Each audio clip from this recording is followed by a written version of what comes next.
Bonjour, bonsoir les amis et bienvenue sur un nouvel épisode de Beyond the Hoops. Aujourd'hui, on va vous proposer le deuxième numéro de notre série Versus. C'est notre série qui compare des joueurs et au travers des joueurs qui compare des profils. Avant qu'on démarre, pour tous ceux qui veulent soutenir le podcast, un petit like sur Spotify, Deezer, YouTube, un petit commentaire pour le référencement et bienvenue sur le podcast de Q-Basket.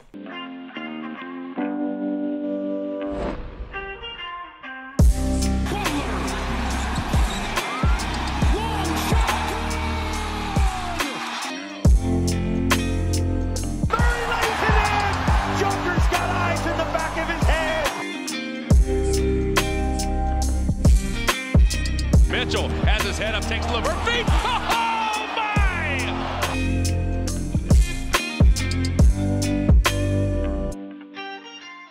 Donc, pour ce deuxième numéro de Versus, on va partir sur deux des joueurs les plus excitants de la ligue. Anthony Edwards contre Donovan Mitchell, vous avez dû le voir dans le titre. L'objectif est de comparer là, ces profils de poste 2, un combo garde du côté de Donovan Mitchell, un autre profil un peu plus de scoreur-défenseur autour d'Anthony Edwards, mais on va revenir dans le détail sur tout ça. Et puis pour vous aider à mieux comprendre ce duel, on accueille Ben. Ça va Ben ? Salut Benji et salut à tous nos auditeurs qui nous écoutent sur cet épisode. Et auditrices, parce que... Et auditrices, évidemment. Tu sais, on est en 2024, et c'est pas parce qu'il y a une majorité d'hommes qu'il faut oublier les femmes dans l'eau. C'est vrai. T'as tout à fait raison. Eh oui, il faut surtout pas oublier. D'ailleurs, je dis on accueille Ben, mais c'est maladroit, je devrais pas dire on accueille. C'est Ben est là, quoi. Enfin, à un moment donné, t'es pas un invité sur le. Un sur invité exceptionnel. Non, on n'est pas sur un invité. Enfin, t'es exceptionnel, mais t'es pas un invité. Voilà. Oh putain, tu me fais plaisir. Il faut mettre les choses en ordre. Bon Ben, ça va comment les Knicks ? Je te mets tout de suite dans le dur. Ça n'a rien à voir avec le sujet du jour, mais je te mets tout de suite dans le dur. Moi, ça va hein, quand même. Podium de conf assez facilement. On peut le dire. Hein. On est troisième avec un magnifique bilan de 4-4 qui mérite la troisième place. Non, mais c'est... comment dire, on va dire qu'on est toujours dans la partie où les doutes ne s'installent pas encore. On va dire que c'est de la mise en place, du début de saison. Il y a certaines choses qui sont très bonnes, notamment Karl Anthony Towns. Il y en a d'autres qui sont un peu moins bonnes. Notamment Karl Anthony Towns. Voilà, c'est ça. Donc non, on va dire encore en ajustement et ça se passe pas trop mal vu que la conférence est cataclysmique. Combien d'équipes jouent le titre en JP Elite dans la conférence Est cette année? Je sais pas. Une seule. Il n'y en a qu'une, les autres elles il n'y en a qu'une seule, je pense. Hein. Déjà, il y a de fortes chances que ce soit une équipe de Pro B qui aille en finale de conf, donc ça va être compliqué après. Hein. Ouais, c'est clair, non, je suis assez d'accord avec toi. Bon allez, on se remet directement sur notre sujet du jour. Bon, c'était cool la dernière fois d'avoir fait le Versus, en plus on a vu ça vous a bien plu, il y a eu beaucoup d'écoutes sur le dernier épisode de Versus. Donc on voulait vous proposer un deuxième numéro. Pour rappel, en fait, l'idée autour de ce projet, c'est de se servir de deux joueurs pour comparer à la fois les joueurs aussi et puis faire un peu un scouting report sur les joueurs. Mais au travers des joueurs, ce qu'on veut aussi essayer de comparer, c'est des profils de joueurs. Donc on a deux joueurs qui sont dans des gammes similaires. Là, on va parler d'Anthony Edwards et de Donovan Mitchell. Il n'y a pas de honte à dire que Donovan Mitchell est meilleur qu'Anthony Edwards et qu'Anthony Edwards est meilleur que Donovan Mitchell. Ben, on est d'accord là-dessus? On est plutôt d'accord. Ouais, voilà. C'est le même tiers de joueurs, quoi. Ouais, voilà. On est dans le même tiers de joueurs. Bon, certainement ont des préférences, mais l'idée c'est surtout de se dire, avec ce genre de profil, qu'est-ce qu'on a, qu'est-ce que ça nous donne, et comment on arrive à les implémenter dans un effectif. Peut-être, Ben, ce que je peux te demander avant qu'on démarre, toi, t'as quel avis global sur Donovan Mitchell et sur Anthony Edwards ? Alors, Donovan Mitchell, c'était un joueur notamment à Utah dont j'étais pas très très fan. Je trouve qu'il avait vraiment un profil de soliste non défenseur assez particulier et pas très comment dire intéressant et efficace, enfin un peu j'ai pas envie de dire un scoreur dans le vide parce que ça allait quand même assez loin, mais c'était pas le joueur que j'aurais pris pour construire une équipe. Par contre, son arrivée à Cleveland a quand même développé de nouveaux aspects dans son jeu, ce qui lui donne un profil bien plus intéressant depuis maintenant 3 ans. Enfin, là, c'est le début de sa 3e année à Cleveland, je crois. Ouais, donc ouais, je trouve qu'il a eu une belle évolution que je n'attendais pas forcément, qui montre quand même certaine capacité d'adaptation, une certaine capacité de compréhension du jeu. Et du côté d'Anthony Edwards, alors, je trouve que c'est un peu la même chose que Donovan Mitchell, mais en 3 fois accéléré, quoi. C'était que la saison rookie, je l'ai trouvée plutôt bonne pour un rookie, mais je voyais des éléments, de QI basket que je pensais qu'il n'améliorerait que bien plus tard, et qu'il a commencé à travailler dès sa saison 2 et ce tout début de troisième saison, là, en ce mois d'octobre 2024. Ouais, parce que c'est vrai que une première différence entre les deux, c'est l'âge et le moment dans leur carrière. Donovan Mitchell est quand même bien plus avancé dans sa carrière que Anthony Edwards. Donovan Mitchell, sauf erreur de ma part, il est drafté en 2017. Donc on en est sur on doit être sur la 8e saison ou 9e saison. Là où Anthony Edwards démarre son contrat max et donc est simplement sur sa 5e saison. Donc ce qui note quand même une différence entre les deux. Donovan Mitchell a 28 ans, là où Anthony Edwards doit avoir 23 ans ou 22 ans, je regarde en même temps, mais ouais, 23 ans Anthony Edwards. Donc c'est vrai que c'est une première différence. Moi, Donovan Mitchell, je trouve que c'est vraiment un des joueurs. Alors là, c'est vraiment du contact visuel. Je trouve que c'est un des joueurs les plus talentueux de la ligue, notamment sur le drive. On va en reparler, où je le trouve vraiment extraordinaire. Et Anthony Edwards est aujourd'hui plus dans un espèce de diamant à polir que peut l'être Donovan Mitchell. Je pense que Donovan Mitchell aussi est un joueur un peu plus proche de la version finale de ce qu'il va être que Anthony Edwards, qui est encore en train un peu de tout policher, quoi, tu vois. Bien sûr, ouais, non, je suis tout à fait d'accord. Et puis, comme on le voit depuis maintenant, on va dire 2 ans, Anthony Edwards, ça progresse non-stop. Tu sais pas exactement encore jusqu'à où ça peut aller. Il y a des aspects, des choses qu'il fait actuellement. Tu t'attendais pas du tout à ce qu'il les fasse lors de sa saison rookie. Donc on va voir jusqu'à où ça va aller. Mais je suis d'accord avec toi que Donovan Mitchell, ça va être dur d'aller bien plus haut que ça, quoi. Ouais, je suis assez d'accord avec ça. Donc on va reprendre le même format que la dernière fois. C'est-à-dire que dans un premier temps, on va parler de la création pour soi, c'est-à-dire quelle est la capacité de chacun des deux joueurs à créer pour eux-mêmes. Forcément, on va parler de l'autre point qui est très important sur ces profils-là, c'est la création pour les autres. Dans quelle mesure ces joueurs sont capables de créer pour les autres, et on verra qu'il y a des différences quand même assez importantes entre les deux. Ensuite, on parlera de la défense, qui est un point assez important sur les postes 2, peut-être pas autant que sur un pivot par exemple, où la défense est vraiment majeure, mais malgré tout, ça reste un point important pour eux. Et ensuite, on va rentrer dans des choses un peu plus précises. Enfin, pas forcément plus précise, mais un peu plus, un peu plus du ressenti, leur go-to-play, ce qu'on préfère comme go-to-play, et quel est leur go-to-play, leur qualité dans le clutch, parce qu'on parle quand même de franchise player, et leur leadership, mais là, leadership, c'est quelque chose d'un peu plus mou, sur lequel on va aller, mais on va aller doucement. Ben, je te propose qu'on démarre là par notre partie sur le scoring, du coup, sur l'attaque, la première grande partie sur l'attaque. Est-ce que tu peux nous dire, notre cher Donovan Mitchell, quel bilan t'en fais, toi, sur la création pour soi? Alors, moi, je trouve que Donovan Mitchell, c'est un profil très très intéressant, parce qu'au premier abord, on pourrait se dire qu'il est assez, qu'il fait tout le temps la même chose, qu'il est assez redondant dans ce qu'on voit de sa part. Mais quand on y plonge un peu plus, on voit pas mal de choses différentes. Donc déjà, c'est quelqu'un d'assez, qui voit beaucoup de ballons passer par lui. Voilà, j'allais dire un peu héliocentrique. C'était un peu le cas l'année passée, notamment avec la blessure de Garland. Mais en règle générale, il est pas énormément. Mais l'année passée, notamment pour vous donner des chiffres, l'année passée, il était à 35,1% d'usage, ouais, c'est ça. Non, pardon, 32,4%, je me suis trompé de ligne, 32,4% d'usage, ce qui est dans le 99e centile pour son poste, donc ce qui est vraiment le plus haut niveau en NBA, donc il a vraiment énormément d'actions qui passent par lui. Alors ce qu'on peut voir notamment avec Donovan Mitchell, c'est un très gros shooter à 3 points en termes de volume. Il a quasiment 9 tirs à 3 points par match, dont quasiment 6 en pull-up. Donc c'est vraiment des shoots de superstar, quoi. C'est une superstar qui a l'habitude de ce rôle-là. T'es sur les shoots de cette année ou de l'année dernière, juste pour qu'on soit... année passée, pardon. De l'année passée, ouais. Toutes les stats que je donne, c'est 2023-2024. Parce que, ouais, là, à l'heure actuelle, ils ont joué 10 matchs, Cleveland. Donc c'est peut-être un peu tôt pour faire des estimations. Donc, excusez-moi. Donc oui, il était à 5,8 pull-up par match, à 35% de réussite, ce qui est plutôt correct, c'est pas exceptionnel.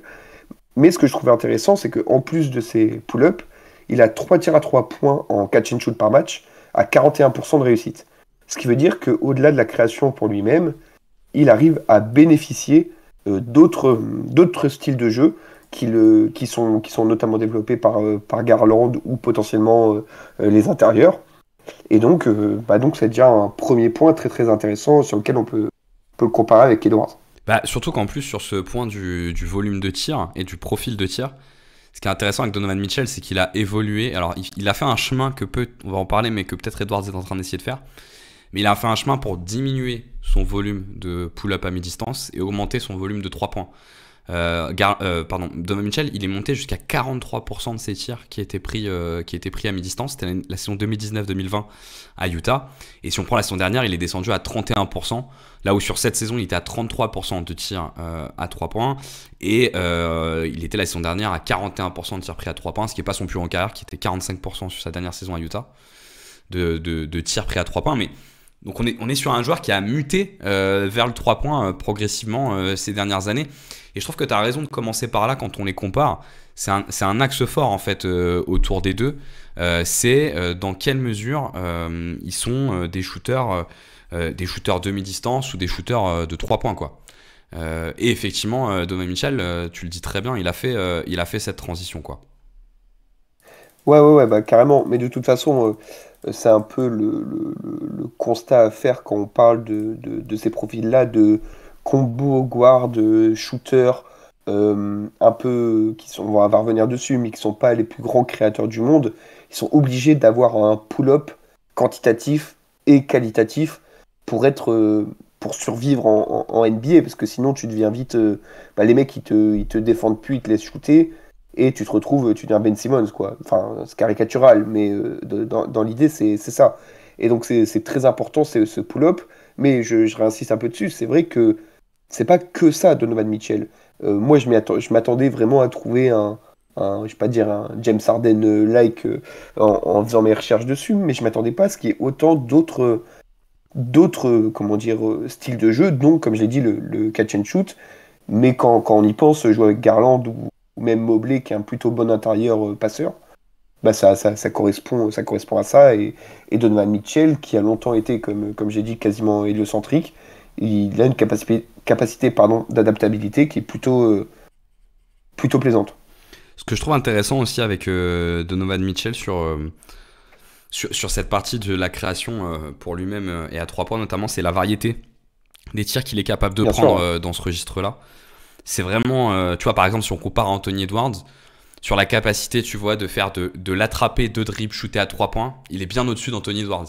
Il a une vitesse naturelle parce que son centre de gravité est très bas et qu'il a franchement un handle de très très haut niveau, Donovan Mitchell. Et donc, tu peux le voir sur des séquences, attraper la balle, poser un dribble entre les jambes avec une easy et pull-up à 3 points derrière.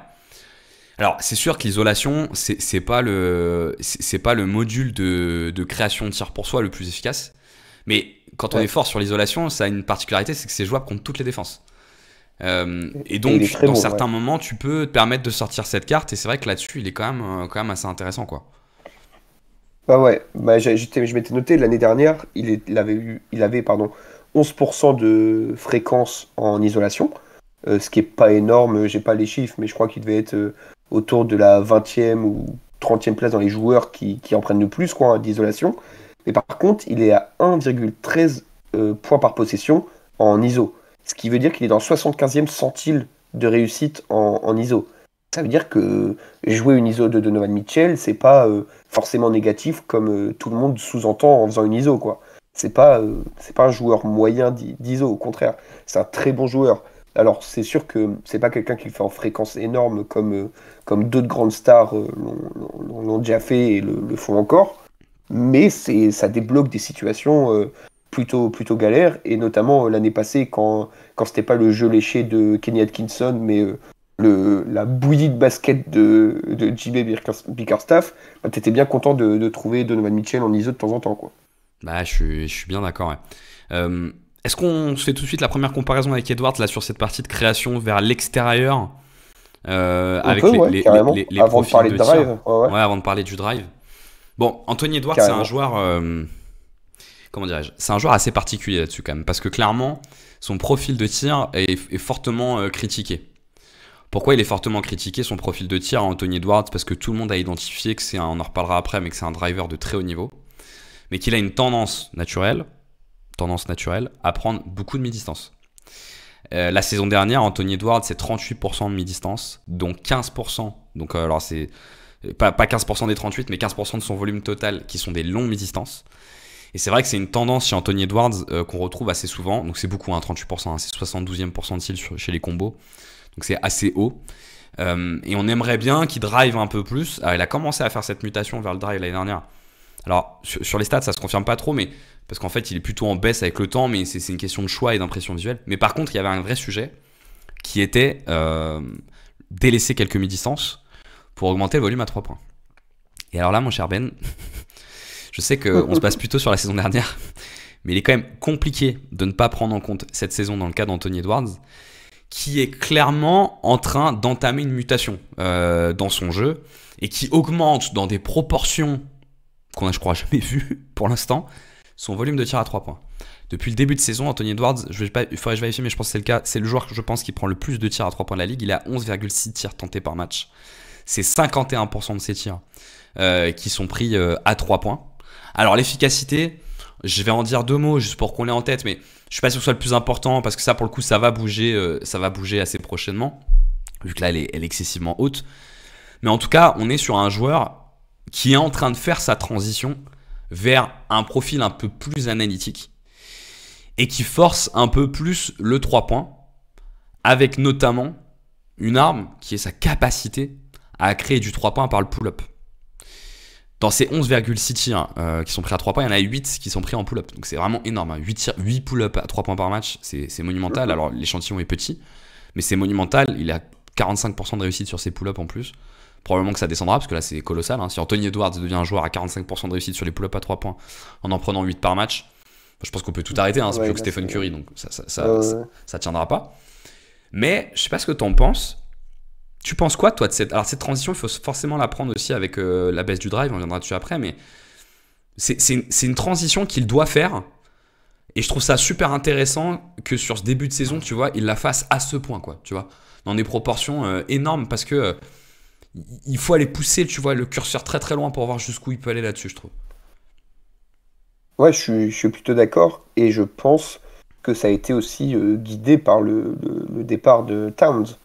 C'est que c'était obligé que ton donc franchise player Anthony Edwards et certains mecs autour compensent les 3 points que Randle ne va pas prendre et qui sont laissés à Towns. En fait, ils ont maintenant l'obligation que Edwards soit vraiment un vrai danger à 3 points pour que leur spacing reste un minimum cohérent. Parce que si tu continuais dans le principe avec Gobert, Randle et Edwards qui s'arrête à mi-distance tout le temps ou va drive sans prendre de 3 points ou moins de 3 points, tu te retrouves avec un embouteillage dans la raquette un peu compliqué. Donc en fait, je pense que c'était normal d'un point de vue analytics de faire cette transition. C'était normal d'un point de vue structurel dans leur roster de faire cette transition. Et je pense que comme Anthony Edwards, on l'a bien vu l'année passée, depuis son arrivée en NBA, c'est un peu une grande gueule, un mec qui a envie d'être cette superstar-là. Bon, tu lui demandes de shooter 4 fois de plus, de pull-up 4 fois de plus par match à 3 points, il va pas dire non, je préfère les laisser à Dante DiVincenzo, quoi. Ouais, d'autant que tu as raison dans la question du spacing, il y a effectivement la capacité à être adroit de l'équipe au global, et tu as complètement raison, quand tu enlèves Towns et tu le remplaces par Randle, tu as besoin qu'Edwards monte ça. Mais il y a un deuxième élément, c'est les zones de jeu de Julius Randle qui sont beaucoup plus sur le poste bas et donc qui peuvent avoir tendance à contracter la défense.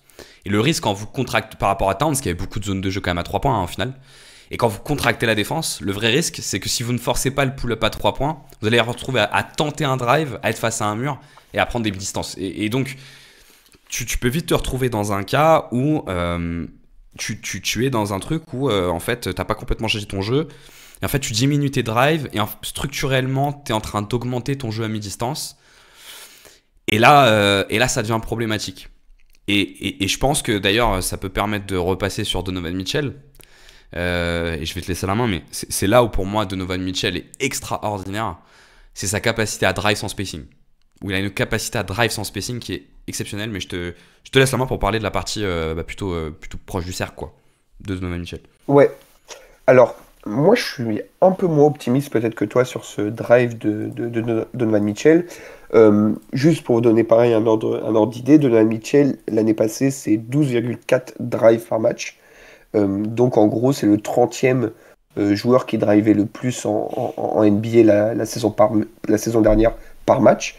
Et au niveau de la finition, il est entre, alors j'ai pas les stats exactes, mais je crois qu'il était sur ses 30 premiers, entre la 15e et la 20e place, sur les énormes drivers, quoi. Donc il était plutôt milieu, début de deuxième moitié. Mais en fait, le truc, c'est que oui, c'est moyen. Moi, je pense qu'il y a plusieurs choses qui rentrent en jeu. Déjà, comme tu l'as évoqué, c'est le spacing. Quand lui drive, c'est pas la même chose que quand Curry drivait à l'époque du 5-out des Warriors, quoi.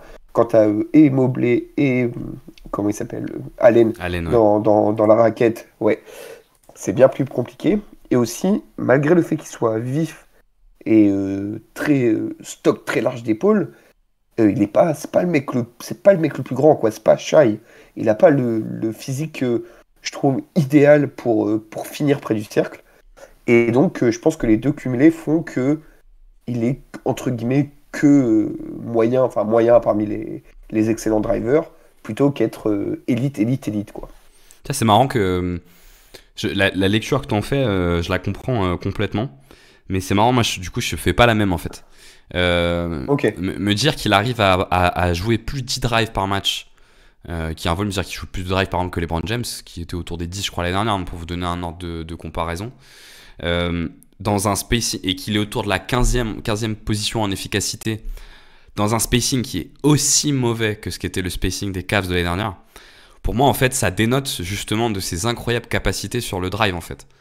Parce que dans un contexte comme ça, un joueur normal, on va parler par exemple d'Anthony Edwards derrière, qui se retrouve dans une situation sans spacing, un joueur normal, il n'arrive plus en fait du tout à accéder au cercle. Et pour le coup, Donovan Mitchell, il a continué à réussir à accéder au cercle l'année dernière. C'est 27% à peu près de ses tirs. C'est quand même important sur son volume. Alors que tout portait à avoir un jeu où le drive n'existe plus. Et d'ailleurs, Darius Garland, pour le coup, son coéquipier, lui a à un moment donné supprimé un peu ses flotteurs, ses drives, parce que ça demande une telle capacité pour aller driver, et ben qu'au bout d'un moment, t'es un peu coincé, quoi. Et pour moi, Donovan Mitchell, il s'appuie sur sur 3 choses qui sont assez exceptionnelles pour pouvoir réussir à faire ça. Son premier pas. Enfin, moi, je trouve quand même qu'il a un premier pas d'un mec d'un 6'3, quoi, d'un mec d'un 90, donc forcément, il a un premier pas qui est vraiment très très puissant, très rapide. Sa capacité à aller au contact, qui est quand même très très bonne, et son toucher, proche du cercle, qui est bon. Il a un très bon flotteur, il est capable de se contorsionner, tu vois. Voilà, moi j'ai un regard un peu plus, tu vois, pour moi ces stats-là, dans le contexte dans lequel il était, nous disent plus à quel point justement il est capable d'y aller malgré tout, quoi, tu vois. Ouais, juste un petit truc pour que ça soit bien clair pour les gens. Donc il drive 12,4 fois par match, et sur ces drives, il y en a 5,7 qui finissent par un shoot. D'accord. Les autres, c'est des drives pour kick ou ça peut peut-être provoquer une faute, j'ai pas les stats exactes. Mais donc voilà, et sur ceux-là, par contre, j'avais dit 47% et il est à 50%, pardon. Mais je comprends tout à fait ton point de vue. En fait, c'est ça de regarder des stats après avoir vu du visuel. Moi, j'étais comme toi, quand j'ai vu visuellement, j'avais vraiment l'impression que c'était... que ça passait tout le temps, quoi. Ouais. Et donc c'est pour ça que quand je suis tombé sur les stats, je m'attendais à un peu plus de drive et de réussite. Mais oui, c'est quand même une sacrée performance d'être aussi efficace sur ce spacing-là. Et comment dire, et ça lui permet de bénéficier, comme on l'a dit, peut-être un peu plus d'espace pour pull-up, etc. De continuer à driver dans cette situation, que tu réussisses ou que tu réussisses pas. Ça lui permet d'alterner le jeu entre l'extérieur et l'intérieur, et c'est plutôt comment dire, équilibré dans sa shot chart, si on peut dire ça, parce l'année passée il était à 27% à 3 points, enfin 27% de ses shoots étaient au cercle, pardon. 31 étaient au mid et 41 à 3 points. Donc c'était plutôt équilibré. Et par exemple, au cercle, il était dans le 65e centile à la fréquence, quoi. Donc ça correspond un peu à ce que je disais au niveau de la moitié, quoi. Ouais, tout ça, une fois de plus, déjà ça montre que c'est un score, ce qu'on appelle les scores triple niveau, c'est-à-dire qu'il est vraiment capable d'être dangereux sur le mi-distance, le 3 points et le drive. Et donc, ce qui crée des situations défensives assez laborieuses. Tu sais jamais trop comment faire face à Donovan Mitchell, quoi. Tu passes sous l'écran, malheureusement, il va te tirer dessus. Tu passes au-dessus de l'écran, il est très rapide, donc il accède au cercle. Tu vois, je trouve qu'avec Anthony Edwards, le jeu est un peu plus clair, quoi. Tu vois, tu passes au-dessus de l'écran, tu forces le passage au-dessus de l'écran avec Anthony Edwards, quoi qu'il arrive. Tu te dis que peut-être il va aller sur du mi-distance, que son premier pas, c'est pas non plus le premier pas le plus rapide de la ligue, et que du coup, tu vas pouvoir réussir justement à limiter ça. Anthony Edwards, alors on repasse sur Anthony Edwards sur la partie drive. Moi je trouve que c'est vraiment le point d'achoppement, tu vois, autour de Edwards, le drive, parce que c'est un joueur qui a des. Moi je trouve que c'est un joueur qui, dans la finition du drive, est vraiment extraordinaire. Moi je le trouve extraordinaire sur la finition du drive. L'année dernière, on est quand même sur le 85e percentile sur la finition au cercle, 69% de réussite, c'est énorme, c'est vraiment énorme. Ça traduit à la fois l'explosivité avec ses dunks, mais aussi sa capacité à finir dans le trafic, qui est vraiment, vraiment excellente. Mais là où il est un peu plus limité, c'est sur sa capacité à accéder au cercle. Il n'a pas le handle qu'a Donovan Mitchell, il n'a pas l'explosivité qu'a Donovan Mitchell, et donc forcément, il y a plein de fois où malheureusement il est obligé de s'arrêter à mi-distance et de prendre un pull-up. Moi je trouve que, tu vois, on est vraiment sur deux des drivers les plus implacables de la ligue, c'est-à-dire où tu es vraiment sur deux profils où tu as besoin de les empêcher d'accéder dans la zone du drive, tu vois. Enfin, dans la zone de finition au cercle sur le drive, parce que sinon c'est vraiment super compliqué. Attention quand même, Anthony Edwards, une fois de plus, c'est qu'un début de saison, il n'y a que 10 matchs. Mais là, avec sa bascule à 3 points, là, le volume de drive descend énormément. Pourquoi je dis attention et pourquoi je prends quand même en compte le début de saison sur ça? Parce qu'il peut avoir tendance, Anthony Edwards, je trouve, à oublier l'arme du drive, en fait. Et à privilégier l'arme du shoot, comme beaucoup, tu sais, de shooters, scoreurs, qui adorent ça, tu vois. Tu sens qu'il adore ça et donc parfois, il oublie un peu cette dimension drive. Et ça se traduit notamment dans un élément, c'est que tout au long de sa carrière, il n'a jamais été au-delà des 100 de TS+. Anthony Edwards a toujours été en dessous de la moyenne sur le true shooting, donc sur l'efficacité relative.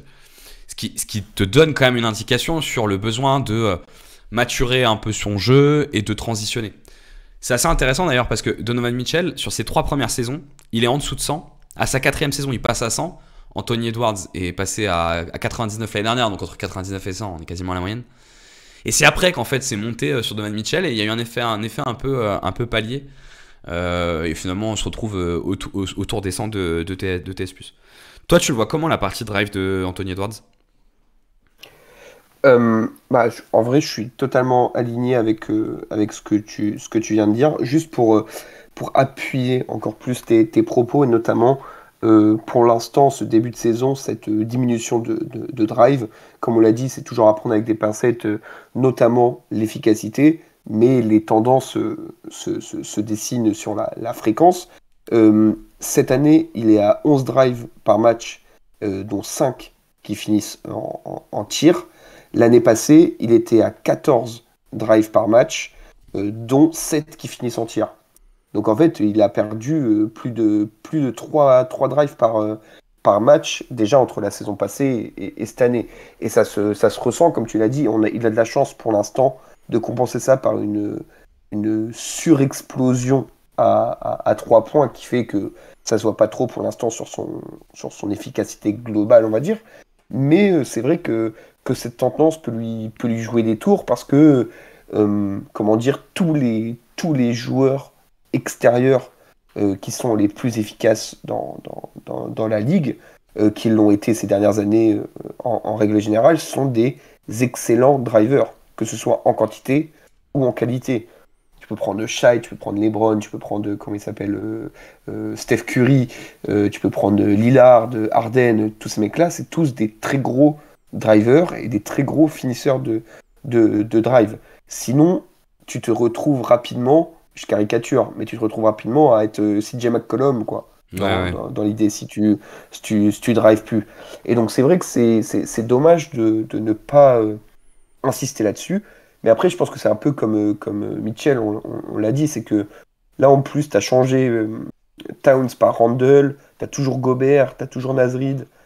C'est pas la situation la plus simple pour Drive, mais je pense qu'il faut qu'il se fasse violence et qu'il continue au moins sur la lignée de l'année passée.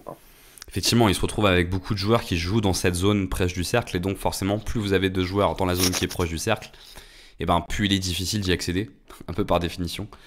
Et là encore, je trouve que ça met en avant la qualité de Donovan Mitchell là-dessus. Le dernier élément peut-être qui est intéressant à regarder sur ces deux joueurs, c'est la capacité à aller chercher des fautes, qui forcément dans le scoring pour soi est un bout important.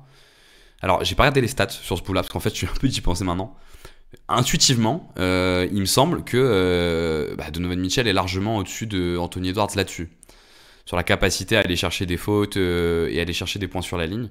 Je sais pas si toi tu t'es noté quelques éléments de côté, mais j'ai pas regardé en détail, je t'avoue. Alors je suis en train de regarder. Donovan Mitchell l'année dernière, c'est 5,8 lancers francs tentés par match, 86% de réussite. Donc on est sur un volume qu'on devrait qualifier, tu vois, de moyen haut en capacité à aller chercher des drives. Je parle chez les stars, tu vois, mais qui par contre est quand même dans le très très haut du panier sur la partie finition, parce que quand même être à plus de 86% de réussite sur les lancers francs, c'est très très bien, et notamment dans un contexte avec un spacing réduit, la capacité à aller chercher des lancers francs, c'est un élément qui est super important. Anthony Edwards, il était encore un peu plus haut l'année dernière, il était à 6,4, donc ça confirme pas forcément ce que je dis. On est sur deux joueurs qui ont quand même une vraie capacité à aller chercher des lancers francs, quoi. Oui, de toute façon, c'est le profil qui correspond à ça. Ce sont des drivers finisseurs, si on peut dire ça comme ça. Et donc forcément, tu te retrouves régulièrement sur la ligne avec ça. Donc je suis en train de regarder là, par exemple, comment il s'appelle, Donovan Mitchell. Alors il est à 110 de free throw rate plus. Donc c'est comme vous a expliqué Benji tout à l'heure, le TS+, c'est le True Shooting+, donc la moyenne elle est à 100. Si t'es en dessous de 100, c'est que t'es moins bon par rapport à la moyenne. Si t'es au-dessus de 100, c'est que t'es au-dessus. Là c'est pareil pour le pourcentage de comment dire, enfin c'est la provocation de lancer. Et donc lui il est à 110, ce qui est quand même pas mal. Et par contre j'ai pas les stats encore pour Edwards, mais en tout cas Donovan Mitchell est un gros provocateur de lancer franc, quoi. Et donc je pense que Edwards doit être dans les mêmes eaux. Alors je l'ai pas sous les yeux, mais voilà, ce sont deux. Je pense qu'il n'y a pas beaucoup de différence entre les deux sur ce niveau de jeu, quoi. Anthony Edwards sur le free throw rate l'année dernière il est à 107, donc il est un peu en dessous. Voilà, donc, mais on est sur des joueurs qui sont assez hauts, quoi. Ouais. Qui provoquent, quoi. On est sur des joueurs qui sont pour le coup assez hauts. Dernier élément un peu, je trouve, tu vois, de contexte sur ces joueurs et sur leur profil, je trouve que c'est un élément qui les rapproche beaucoup. C'est qu'on est vraiment, tu vois, sur des profils de scoreurs, de demi-terrain, jeu arrêté, très adaptés aux équipes qui mettent en place des très grosses défenses et qui, du coup, dans le compromis de la mise en place de la très grosse défense, ont moins de talent offensif, mais qui, du coup, tu vois, t'as besoin d'un mec capable de beaucoup porter la balle, d'assumer un gros volume de pull-up, ce que tout le monde n'est pas capable de faire. Et je trouve que c'est là-dedans que ces deux profils prennent le plus de valeur, tu vois. On pourrait se dire, est-ce qu'ils n'auraient pas plus de valeur dans un jeu avec beaucoup de vitesse et beaucoup de spacing ? Moi, je suis pas convaincu que ces deux joueurs-là, ça soit là-dedans. Effectivement, leurs stats montraient, mais je suis pas sûr que ça soit là-dedans qu'ils aient la plus grosse valeur. Je pense qu'ils ont beaucoup de valeur par leur capacité à prendre beaucoup de pull-up et donc par leur capacité à être mis aux côtés de joueurs qui sont des très bons défenseurs, mais des attaquants moyens, quoi, tu vois. Non, mais je vois tout à fait. Après, est-ce que les équipes, les recrutent pas ou forment pas les équipes autour d'eux comme ça parce qu'ils savent qu'ils ont les profils comme ça. Enfin, ce que je veux dire, c'est est-ce que c'est la poule ou l'œuf, quoi. C'est comment tu t'organises ça. Mais oui, je suis d'accord qu'ils ont des profils qui ont l'air de plutôt correspondre comment dire, à leur franchise avec des identités plutôt défensives, même si Cleveland c'est un peu attaque de folie depuis le début de saison. Mais en tout cas, oui, je suis d'accord avec toi sur le fait qu'ils ont ces profils de gros porteurs de balles assez, j'ai pas envie de dire individualistes, mais presque quand même, quoi. Et de scoreurs sur du low spacing, quoi, du faible spacing Ouais, exactement. pour compenser. T'as une préférence toi, entre les deux sur le scoring, la partie scoring? Alors, pour l'instant, je dirais quand même Mitchell. Mais ça pourrait très rapidement changer, quoi. Parce que c'est pour l'instant, c'est assez. C'est un peu plus fiable pour l'instant à 3 points sur les pull-ups. Les drives, comme on l'a dit, il est un peu malheureusement impacté par le mauvais spacing de son équipe. Edwards, il y en avait aussi l'année passée, mais l'année passée, tu avais Towns, donc tu n'avais plus de Gobert qui gênait un peu. Là, ils sont toujours deux. Je dirais quand même Mitchell, mais ça m'étonnerait pas que dans 2 ans, ce soit complètement l'inverse, quoi. Ouais, moi aussi, je suis plutôt sur Donovan Mitchell sur la partie scoring pour le coup. Parce que, je le redis, je trouve que c'est des joueurs qui ont des profils très adaptés aux équipes avec un faible spacing pour compenser grâce à leur qualité naturelle. Et je mets de la valeur dans la capacité qu'a Donovan Mitchell, malgré ses spacings faibles, et il était bien plus faible à Cleveland qu'à Minnesota, à continuer à chercher du drive et à continuer à arriver à aller au cercle, parce que je pense que c'est un point très important pour donner de l'espace aussi aux shooters qui sont autour. Alors là, c'est la création pour les autres, mais pour donner de l'espace aux shooters qui sont autour, pour aussi aller chercher quelques points importants. Donc ouais, là-dessus, moi, je suis Mitchell, mais tu vois, je suis Mitchell même un peu nettement, quoi, tu vois, sur la partie scoring. Et je suis très curieux par contre de voir l'évolution d'Anthony Edwards avec là cette augmentation du volume à 3 points. Parce que se dessine quand même chez Anthony Edwards un profil de très fort joueur de pull-up. Et s'il arrive, parce qu'il a toujours quand même, tu vois, été un mec qui est capable de séquences un peu impressionnantes de pull-up. Ouais. Et s'il arrive à les transformer de séquences de long mid à des séquences de 3 points, bah là le profil peut un peu bouger, quoi. Et on peut bousculer sur du profil très analytique et vraiment très très intéressant, parce que pour le coup, je pense qu'il faut regarder, mais à mon avis, ses moyennes en carrière à 3 points, Anthony Edwards, elles sont quand même, en tout cas sur les 2 dernières années, tu vois, elles sont quand même au-dessus de celles de Donovan Mitchell. C'est naturellement un shooter extérieur qui me semble un peu meilleur, tu vois. Mais bon. Non, ouais, je comprends, je vois tout à fait. Ouais. C'est vrai que il a comment dire, il a un peu, j'ai l'impression qu'il a un peu plus ça dans le sang Ouais. que Mitchell, quoi. C'est un peu ce que je disais tout à l'heure, c'est qu'il a un peu la folie des go-to-guys ultimes qui rêvent de ces pull-ups là. Et je trouve qu'il a une exécution très très rapide. Ouais. Franchement, en fait, c'est pareil, Edwards, il est pas immense. Et puis, si à un moment, il y a des switches ou des trucs comme ça qui se retrouvent face à des grands, il arrive à shooter très très rapidement au-dessus d'eux. Enfin, franchement, c'est assez. Et c'est de plus en plus fluide, quoi. C'est que la différence, aussi, on l'a pas dit, mais la différence entre son début de carrière et aujourd'hui, il y a une vraie progression.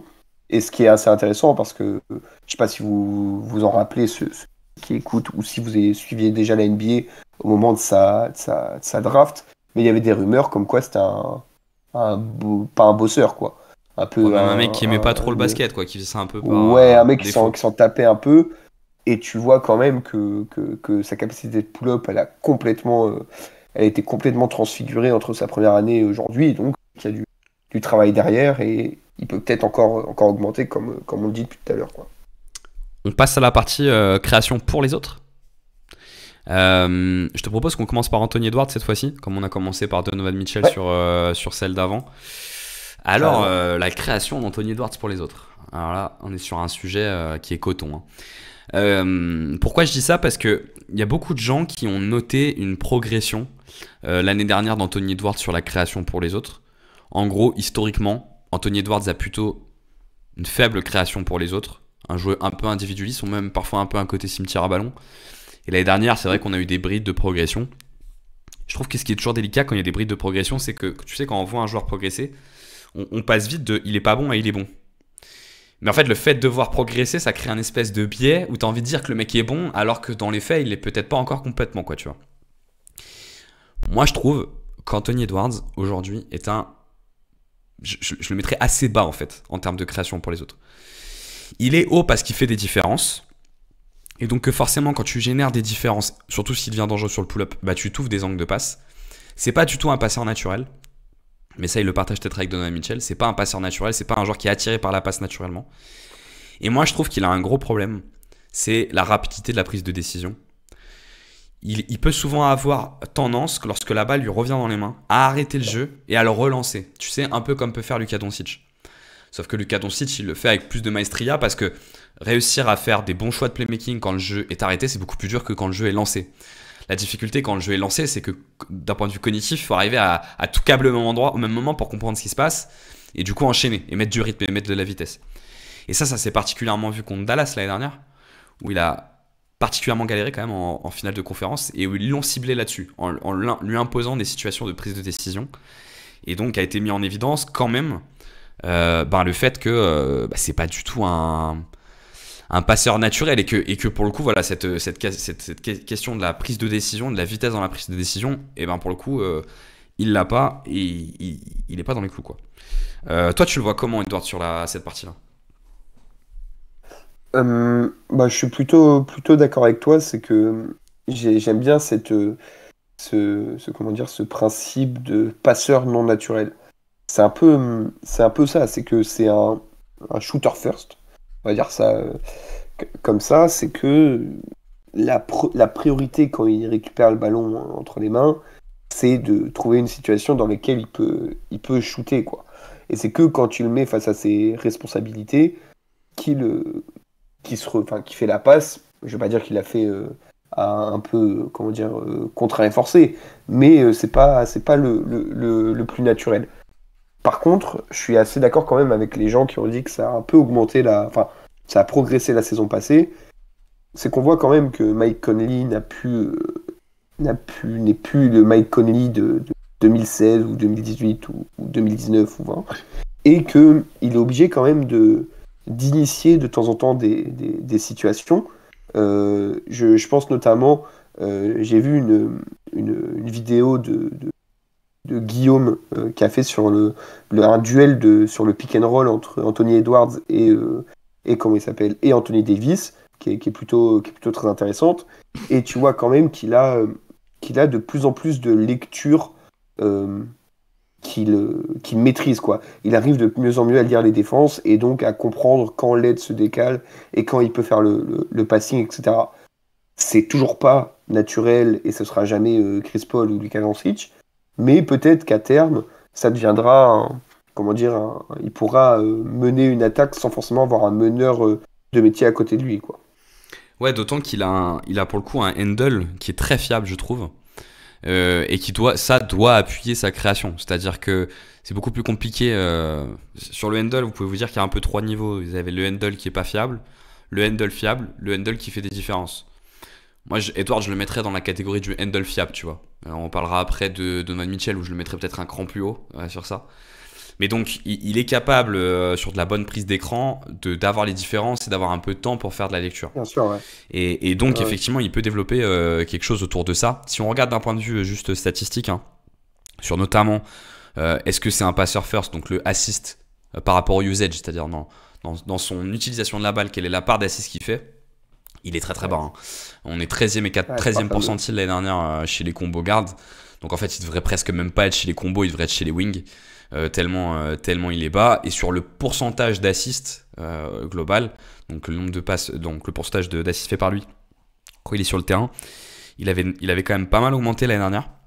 Il était passé à 24% et là il redescend. Et pour moi ça pose un deuxième sujet, et après on passera à Donovan Mitchell, mais qui est un vrai sujet sur comment tu construis autour d'Anthony Edwards. C'est est-ce que tu construis autour d'Anthony Edwards en te disant qu'à terme il sera bon playmaker et donc j'en fais un playmaker, ou est-ce que tu construis autour d'Anthony Edwards en te disant non, ça il n'y arrivera pas, donc je l'entoure de playmaker pour le soustraire de cette tâche.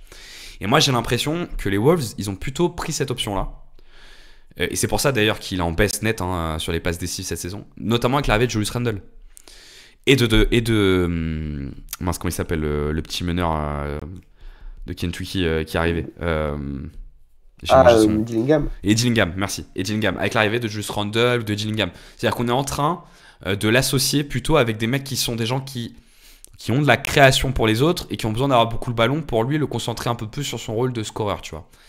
Bon, Julius Randle, tu connais par cœur, hein, il est complètement là-dedans. Dillingham, on verra avec le temps s'il est capable de jouer, mais c'est un vrai meneur créateur. Donc voilà, moi je trouve que c'est intéressant sur ce profil-là de faire ce choix-là. Je trouve ça très judicieux en fait, tu vois.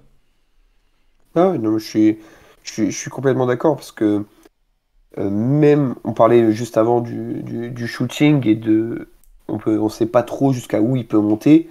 Là, j'ai quand même l'impression que c'est beaucoup plus déjà plafonné le playmaking d'Anthony Edwards. Donc, je suis d'accord avec toi, le fait de d'ores et déjà mettre un rookie meneur, entre grands guillemets, j'aime pas le mot, mais gestionnaire, qui peut apprendre derrière Mike Conley et potentiellement dans 3 ans faire un backcourt ultra complémentaire avec les deux, un peu à l'instar d'un Garland Mitchell dans l'idée. Moi je trouve que c'est plutôt cohérent, même si on va revenir, je pense que Edwards n'arrivera jamais au playmaking qu'a Donovan Mitchell. Et ben on passe à Donovan Mitchell dans ce cas-là. Ouais. Qu'est-ce que tu peux nous en dire sur le playmaking de Donovan Mitchell? Moi je trouve que c'est un playmaking très fonctionnel. C'est-à-dire que en fait c'est un énorme joueur de pick and roll. Il fait en fréquence, il a 43% de fréquence de pick and roll, ce qui est énorme en NBA. Par contre, c'est pas un très bon finisseur de pick and roll. Cependant, ce qu'on peut voir, c'est que avec les deux belles bêtes qu'il a dans la raquette, il peut un peu multiplier les options qu'il a sur le pick and roll. Ce sera jamais, comme on l'a dit, ce sera jamais Chris Paul, ce sera jamais James Harden ou Doncic ou Trae Young. Mais quand même, année après année, j'ai l'impression que son playmaking primaire est de mieux en mieux. On le voit drive and kick de plus en plus, et de mieux en mieux, notamment. On le voit, comme je l'ai dit, faire des pick and roll et finir avec des petites passes dans les intervalles pour les pivots. Il y a certains systèmes, d'autres systèmes où il fait des alley-oop ou ce genre de choses qu'il y a quelques années, vous voyez notamment avec Gobert, pas du tout faire, quoi. C'était même un peu, ça en devenait même caricatural, où il y a eu toutes les les sorties médiatiques autour du fait que Donovan Mitchell faisait jamais les passes à Gobert, etc. Là, c'est pas du tout le cas, ou ça l'est beaucoup moins.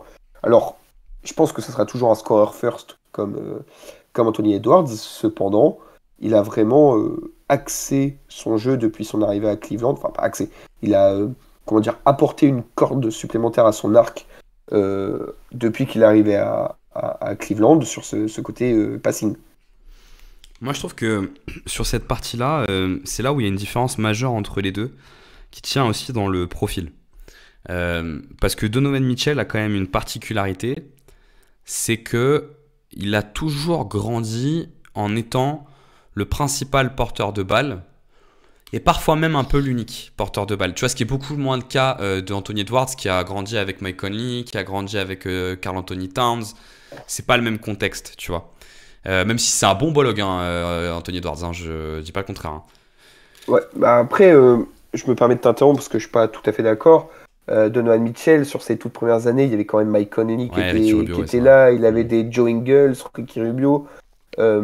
Mais par contre, je trouve qu'il avait vraiment le côté plus cimetière à ballon qu'on retrouve sur Edwards aujourd'hui. Ça, je suis d'accord avec toi. Ouais, je trouve que t'as raison, en fait. Il a été entouré, t'as complètement raison. Il a une vraie tendance. Pour moi, en fait, on est beaucoup plus proche du meneur de jeu chez Donovan Mitchell que du poste 2 si on compare avec Anthony Edwards, tu vois. Et d'ailleurs, moi, je trouve que la dynamique entre Darius Garland et Donovan Mitchell, moi, quand je vois jouer les Cavs, alors c'est un peu moins vrai cette année, mais t'as vraiment l'impression que le meneur de jeu, c'est Donovan Mitchell, quoi. C'est pas Darius Garland. C'est lui qui initie vraiment le jeu. Et donc, il n'y a pas de doute sur le fait que c'est un meilleur passeur qu'Anthony Edwards. Là-dessus, pour moi, il n'y a pas trop de doute, même si je vais y revenir après, il y a quelques limites qui sont importantes. Mais avec son profil, pour moi, il est obligé d'être un bon passeur. Parce qu'un mec qui te prend autant la balle et qui initie autant, t'as pas le choix. Il faut que ça soit un bon passeur. Ce qui est moins le cas avec Anthony Edwards, où ça me semble être un peu moins une nécessité absolue. Et le passing de Donovan Mitchell, moi, comment je le vois, il a des flashs exceptionnels. Donc, il en a beaucoup d'ailleurs des flashs exceptionnels. Donc, c'est que les passes, il les voit, tu vois. Il a de la ski pass, t'as raison, sur le drive and kick, il a vachement progressé. Mais c'est pas un passeur first non plus. Et donc, il a du mal, je trouve, à développer, tu vois, des relations fortes, fonctionnelles, comme le font tous les meneurs de jeu, en fait. Tu vois, tous les gros initiateurs de jeu.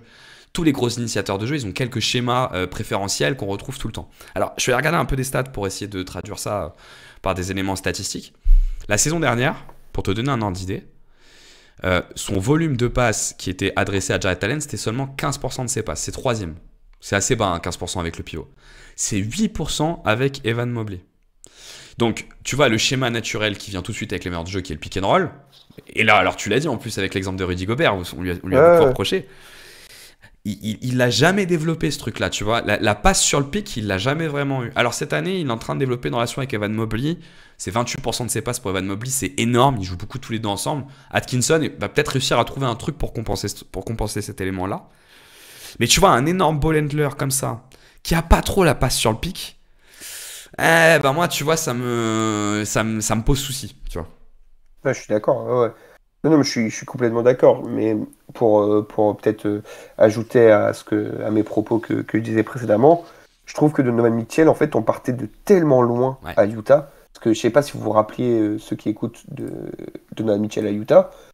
Ouais, les gars, ça passait vraiment pas la balle pour le coup. Ah, là, on est passé à quelque chose de.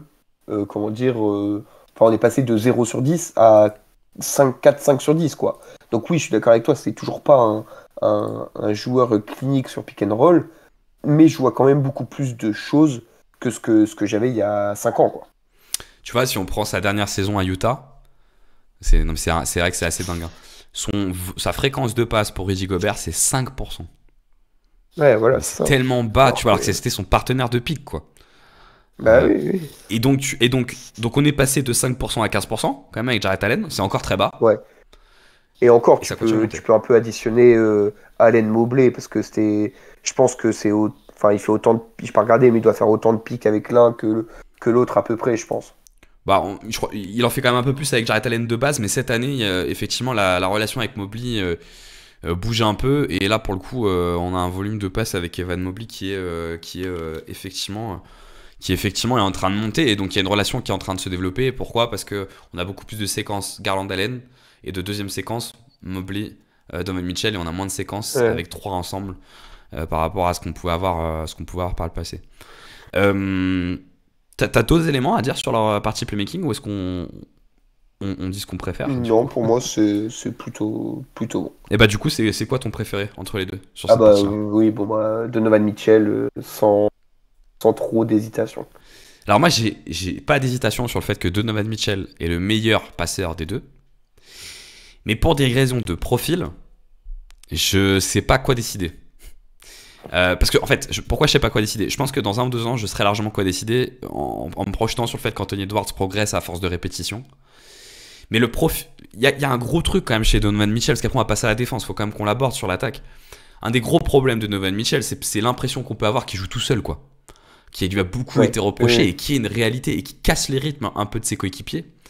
Et parfois, on a la sensation que c'est assez compliqué de jouer avec Donovan Mitchell. Et je pense que c'est beaucoup lié à cette distorsion qu'on a entre son volume de prise de balle et son envie de faire la passe. Et donc, pour cette raison, je préfère... je dis pas qu'Edwards est meilleur passeur, je pense qu'il est moins bon passeur, mais je préfère le profil d'Edwards, tu vois. Je capte, je comprends. Je comprends. Donc voilà pour cette partie attaque. Je te propose qu'on passe à la partie défense du coup, vu qu'on a fait l'attaque.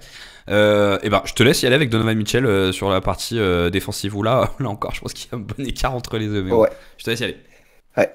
Là ça va être un peu moins fun. En effet, en fait, Donovan Mitchell, il y a... Je pense que c'est comme pour le passing, c'est qu'on part de tellement loin que c'est un peu mieux, mais c'est pas pour autant que c'est bien, quoi. En fait, Donovan Mitchell, déjà, il y a plusieurs soucis. Le premier, c'est la motivation slash concentration, enfin vraiment ce qui est de l'envie pure. Deuxième chose, c'est ce que j'ai dit quasiment en préambule, c'est son physique. Il n'a pas un physique pour être un bon défenseur, quoi. Donc en fait, les deux liés font que de base, c'est vraiment pas un bon gars de ce côté-là du terrain. C'est un peu mieux depuis son arrivée à Cleveland, notamment dû au fait qu'il a 2 tours derrière lui qui aident forcément en défense. Mais ça reste un joueur moyen ou même négatif. S'il faut être positif ou négatif, c'est plus proche du négatif que du positif, quoi. Bah, ce qui est effectivement notable avec Donovan Mitchell, c'est sa taille déjà. Je pense que c'est le premier élément dont il faut parler sur Ouais, Donovan c'est ça, il est Mitchell. petit. Et bah ouais, il est petit et on connaît pas vraiment sa taille en plus, hein, Donovan Mitchell, parce que il a été drafté à 1m91. Il y a eu en 2020, je me rappelle, il y a un moment, il s'était sorti qu'en fait il était à 1m83-85, c'était les mesures officielles, puis il est repassé à 1m91. Bon, on sait pas trop quelle est sa taille. Moi sur le terrain, j'ai pas l'impression qu'il est plus grand que Darius Garland par exemple, tu vois, quand je le vois sur le terrain, Garland qui a 1m85. Et donc forcément, quand tu y vas avec cet argument de taille, c'est sans faire de mauvais jeux de mots, parce qu'il est très très mauvais celui-là, bah forcément, ça a un impact. Donc, première étape, très compliqué de défendre quand tu es en dessous du 1m90. Et ça, forcément, il le porte sur lui. Il devrait pouvoir compenser avec 2 qualités énormes physiques qu'il a. C'est ses appuis. C'est quand même un mec qui a des appuis de dingue en attaque. Donc, si tu les en attaque, tu les en défense aussi. Et une énorme puissance. Il est très puissant, Donovan Mitchell, quand même. C'est un buffle, hein. C'est un but. Alors, il pourrait probablement être un très bon meneur de point of attack, meneur de jeu, tu vois. Mais il a tellement toujours assuré énormément d'attaques qu'à un moment donné, t'es un peu obligé de choisir tes combats, quoi. Tu peux pas être à la fois un joueur qui dépense autant d'énergie en attaque pour créer pour soi et aussi un peu pour créer pour les autres, et mettre la même énergie en défense. Enfin, c'est juste pas humain, en fait. Donc, forcément, il le fait pas, quoi. Ouais, bien sûr. Et là où je suis complètement d'accord avec toi, c'est que bah, t'as un bilan à la fin d'un défenseur. La vraie question pour moi, c'est est-ce que c'est un défenseur très moyen ou est-ce que c'est un défenseur ciblable, tu vois? Et pour moi, avec Donovan Mitchell, on est très très très très très proche du défenseur ciblable quand même, hein. Tu vois, Le souci, c'est qu'ils en ont 2 à Cleveland en plus sur les. Enfin, c'est trop bizarre défensivement le fonctionnement de Cleveland parce que vraiment les lignes extérieures, c'est vraiment compliqué. T'as 2 intérieurs qui sont à contrario plutôt, enfin même qui sont très excellents, enfin excellents plutôt. Donc ouais, je suis assez d'accord avec toi qu'on est plus proche comment dire, du très très bas que du très très haut pour rester simple. Mais oui, j'en ai pas parlé, mais je suis tout à fait d'accord avec toi sur la charge offensive. C'est que on en voit beaucoup des joueurs comme ça qui, de un, ne sont pas aidés physiquement, et en plus de ça, se disent, vu que je suis pas aidé physiquement, je vais pas redoubler d'efforts en défense, vu que j'ai l'attaque à gérer. En fait, tu peux pas tout leur demander non plus, quoi. Si tu as les capacités physiques naturelles pour bien défendre, en plus d'être hyper important offensivement, bah tu le fais naturellement. Ce que tu vois notamment avec enfin, des KD par exemple, qui a des dimensions tellement énormes que sans faire beaucoup d'efforts de lui-même, bah, c'est un défenseur au moins correct, quoi. Au moins. ouais, Alors que Donovan Mitchell, à l'instar d'autres mecs, on a notamment parlé de Trae Young dans le premier versus, bah, c'est un peu le même truc, c'est que les mecs ils doivent porter une attaque complète, et en plus de ça, ils sont sous-dimensionnés, donc quand ils prennent un écran, ils prennent x3, quoi. Bon, les mecs, ils abandonnent rapidement pour tenir tout le match et pas finir le match sur les rotules, quoi. D'autant qu'il y a un autre point important avec Donovan Mitchell, c'est la défense loin du ballon. Où là, moi, je sais pas ce que t'en penses, moi je suis contrasté. Je trouve qu'il est capable d'oubli Moi, j'aime important. pas trop, hein. Ouais, t'aimes pas trop, je peux Ouais. comprendre. Je peux comprendre parfaitement. Je trouve qu'il est capable d'oubli important sur les jeux de cut, notamment quand il a des bons cutters face à Ouais. lui. Et en plus, alors, pour couvrir d'autres personnes, bah, il est limité par sa taille. Mais je trouve quand même que, à l'instar de ces meneurs de jeu qui voient très bien le jeu, il a des bonnes intuitions sur les lignes de passe, sur des aides à l'opposé. Et c'est plutôt un joueur que tu as envie de mettre côté ballon qu'à l'opposé du ballon parce qu'à l'opposé du ballon, il sait un peu se cacher pour aller récupérer des balles. Il a un steal percentage qui est assez bon. Hein. Il a déjà dépassé les 2% à 2 reprises dans sa carrière. Donc ça traduit aussi ses bonnes capacités de lecture. Donc voilà, je suis moins... Enfin, pour moi, voilà, on est vraiment sur du défenseur moyen. Je suis peut-être pas encore dans le mauvais, mais je suis vraiment à la marge entre le mauvais et le moyen, quoi, tu vois. Je vois. Mais je suis d'accord pour ce côté.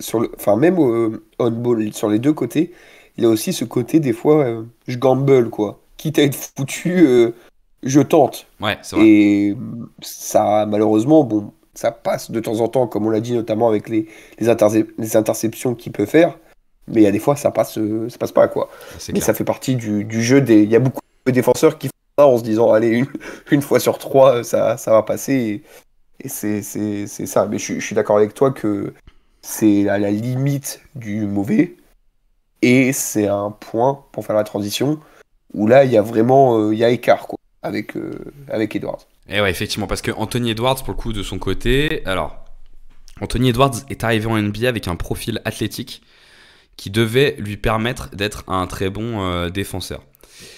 Toutefois, les premières années n'ont pas été très concluantes, c'est le moins qu'on puisse dire. On avait un investissement défensif qui était très moyen, notamment loin du ballon, où c'était assez catastrophique. Et sur le ballon, c'était pas incroyable, quoi. Mais il y a eu une bascule avec l'arrivée de Rudy Gobert, clairement, où l'équipe a pris un tournant très défensif. Et là, pour le coup, moi alors, pour le coup, si sur le playmaking, je suis plus bas que certains sur le playmaking d'Edwards, par contre, sur la défense, je suis plus haut. Moi, je trouve vraiment que défensivement, on n'est pas dans du très bon défenseur. Pour moi, on est dans du Elite, de chez Elite on-ball. Off-ball, il y a encore quelques oublis, c'est pas étonnant sur des joueurs qui ont un volume offensif aussi important. Mais on-ball, je trouve qu'on est vraiment sur du Elite, de chez Elite. Je prends l'exemple des... En fait, c'est un joueur qui est capable de défendre de 1 à 4, ce qui est déjà assez rare. Et ça, pour le coup, ça a beaucoup de valeur sur des défenseurs extérieurs parce qu'on sait que leur impact est moins important que des intérieurs. Mais par contre, s'ils ont un profil avec une forte switchabilité, bah, c'est génial, quoi. On l'a vu quand même largement dominer Kevin Durant dans les séquences où il était dans un duel face à lui et alterner entre Kevin Durant et Devin Booker dans une même série et le faire avec plutôt brio. On l'a vu vraiment, là pour le coup, éteindre Jamal Murray complètement, alors qu'il sortait d'une série contre les Lakers où il s'était plutôt baladé, mais l'éteindre complètement. Et donc, il y a d'autres points sur sa défense, mais je te redonne la balle. Sur ce premier point de la défense on-ball, pour moi, on est sur tu vois, on est top tier, quoi. On est dans le dernier tiers de la ligue, Ouais. pour moi. Je suis tout à fait d'accord. Alors, je sais pas si je suis aussi haut que toi dans le dernier tiers, mais sur les joueurs qui ont comment dire, cette responsabilité offensive, c'est peut-être le meilleur sur les postes extérieurs de la ligue, quoi. Il y en a très peu. Il y a sûrement SGA qui est dans le débat, dans l'idée. Voilà, t'as Pour moi, deux, tu vois, trois, peut-être d'autres joueurs. il est au-dessus des SJ, quoi, tu vois, assez nettement, même, tu Je vois. pense aussi. Ouais, Non, mais je pense aussi. Mais je veux dire, dans les ouais, je suis d'accord avec énormes toi. porteurs de balles qui ont un gros impact défensif. Je suis d'accord avec toi. Et deux choses importantes, enfin, qui me semblent importantes à rajouter, et qui sont liées, c'est qu'en fait, j'ai vraiment l'impression que Edwards, il fonctionne à la motivation, quoi. C'est que c'est un mec qui a besoin de duel, qui a besoin de sang Challenge. quasiment de challenge, exactement. De un, c'est pour ça que au début de sa carrière, je pense qu'il s'en tapait complètement. C'était que tant que t'avais pas une équipe compétitive, il voyait pas l'intérêt d'aller se ruiner en défense. Et de deux, c'est pour ça qu'il est aussi fort dans les entre guillemets moments importants. Enfin, il l'est toute la saison. Mais tu vois qu'il y a vraiment des moments, des matchs dans la saison, des séquences où il est galvanisé. Enfin, il est vraiment. T'as l'impression qu'il est sous coke, le mec. C'est que il vit de ça, quoi. Et je pense que c'est très important pour être un très bon défenseur on-ball. Pour l'instant, il a encore un petit peu des soucis de canalisation d'énergie, on va dire ça comme ça. Comme souvent les mecs sous coke, hein. Mais oui, c'est ça. C'est que bon, il saute un peu partout, quoi. Il est un peu. un peu trop énergique, on va dire. Mais ouais, il est excellent sur ce point-là. Je suis tout à fait d'accord. Et je sais pas si, enfin, je sais pas si vous l'avez vu, ceux qui écoutent, mais il y a la série Netflix là, sur les 5 joueurs et tout. Et il y a un moment, je sais plus, il y a un match contre Boston. Et il va en prolongation contre Boston. Et tu vois vraiment, il regarde Tatum et Brown, il est en mode, mais venez, mais je suis là juste pour vous éteindre en 1 contre 1. Il y a rien d'autre, il y a que ça. C'est toi contre moi, tu prends le ballon et je suis là pour te tuer. Et c'est vraiment la mentalité des. En plus, coupler ça à son physique incroyable pour défendre, pardon, bah ça fonctionne super bien on-ball. Et c'est vrai que off-ball, par contre, j'ai un peu plus de limites. Alors, sur le on-ball, attends, je finis d'abord par sa partie physique, puis après je voulais te faire un petit jeu. Mais sur sa part, juste qu'on l'a fait sur Donovan Mitchell, donc autant le faire aussi sur Anthony Edwards. Bon, il est aidé par un physique de mutant. Hein. Lui, là, par contre, on est vraiment dans un physique hors norme. Il est très long, il est très puissant. Il a des appuis de folie. Enfin, on est vraiment sur un joueur qui est gâté par la nature. Il est autour des 2 mètres, il doit être un 98 Edwards. Mais il compense, déjà c'est pas petit, mais il compense par une énorme envergure. Et donc on a des attributs physiques qui lui permettent d'être aussi fort que ça. Et je vous invite à aller écouter l'interview d'Evan Fournier à First Team qui explique, genre, je sais pas si vous avez en tête cette séquence, mais il y a une séquence, genre la finale des Jeux Olympiques, où Evan Fournier joue 2 minutes meneur de jeu. Et en fait sur les 2 minutes, il joue que 2 minutes parce qu'il n'arrive pas à monter la balle.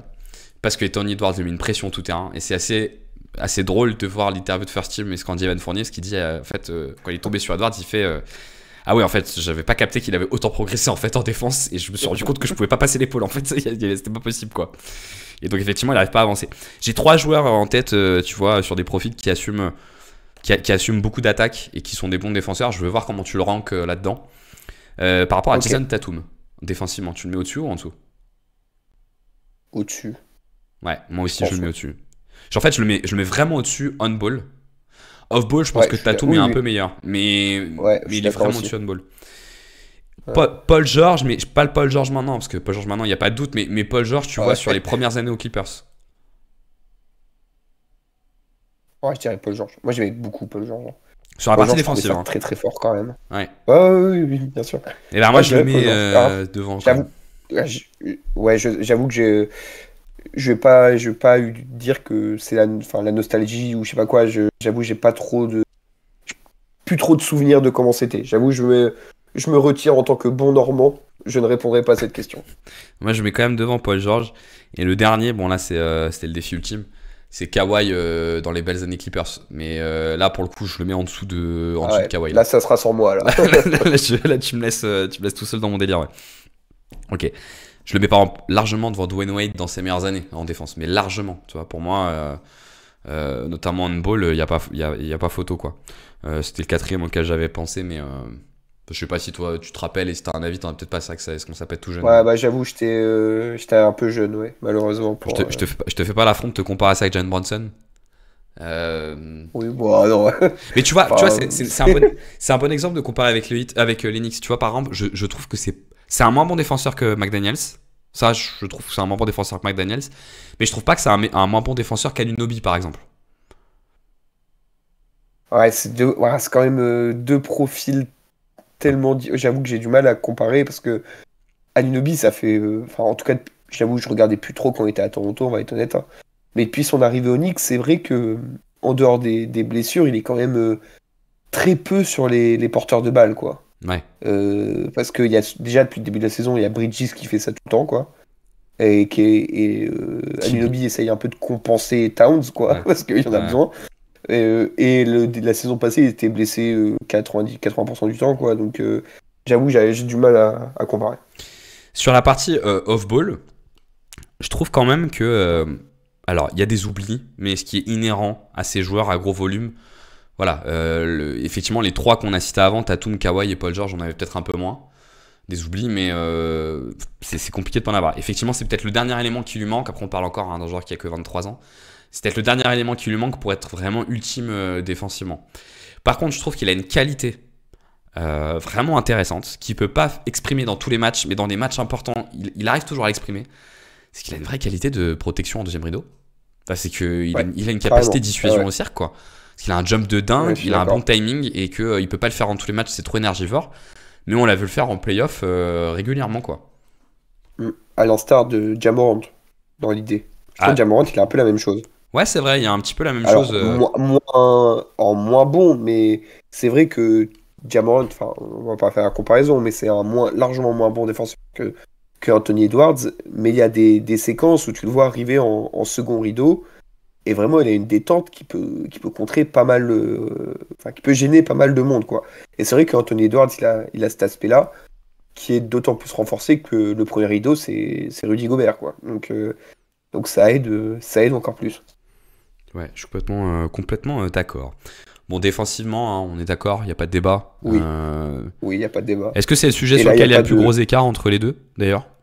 Ouais, je pense. Oui, je pense carrément. Ouais, je suis d'accord. Alors après, c'est des extérieurs, donc c'est sûrement important que sur les intérieurs. Oui, on s'en fout. Enfin, pas on s'en fout, mais c'est vrai. Non, je suis d'accord avec toi. C'est là où il y a le plus d'écart.